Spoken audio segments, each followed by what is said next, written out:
Assalamualaikum warahmatullahi wabarakatuh. Satajana tepangkan nami abdi Dafarauda di kelas 11 IPA 2. Bang. Dina video ieu abdi bari ngajelaskeun saeutik ngeunaan virus corona sareng langkah-langkah pikeun nyegah panyebaran virus corona. Iya. Coronavirus merupakan koleksi virus anu tiasa ngawatu sistem pernapasan. Dina sababaraha kasus, virus ieu ukur nimbulkeun infeksi saluran pernapasan hampang sapertos flu. Tapi virus ieu oge tiasa nyebabkeun infeksi saluran pernapasan parna sapertos infeksi paru-paru, sindrom pernapasan tengah wetan atau MERS, sareng sindrom pernapasan akut parah atau SARS.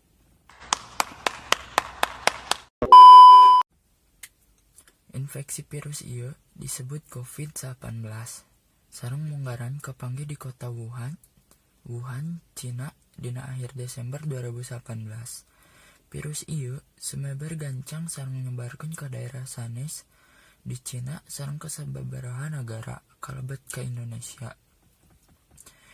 Di Indonesia wae parantos aya di kurang leuwihna 5.000 jalma anu positif kapangaruhan ku virus corona, 607 orang anu pulih atau cager sareng 520 jalma anu maot. Jadi ya, abdi bakal nyebatkeun ngeunaan 5 langkah pikeun mantuan ngeureunaan virus corona. Anu kahiji, panangan, kumbah langkung sering. Mun bisa mah tiap tas di luar atau tiap tos megang nyepengan benda-benda anu sakirana kotor langsung kumbah eta panangan teh. Anu kadua, siku kanggo nutup sungut nalika batuk, urang batuk. Anu katilu, wajah ieu ulah dicugap-cagap. Anu kaopat, jarak, mencek orang Sunda mah jaga jarak aman. Jeung anu kalima, imah. Coba cicing di imah ulah kemana-mana sesuai nu dianjurkeun ku pemerintah.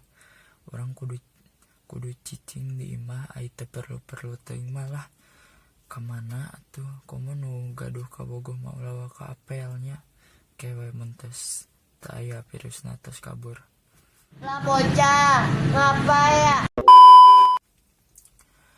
Pangintan eta wae anu abdi tiasa nyarios, hapuntenna sadayana kalemahan sareng ulah hilap ngurus masing-masing anjeun.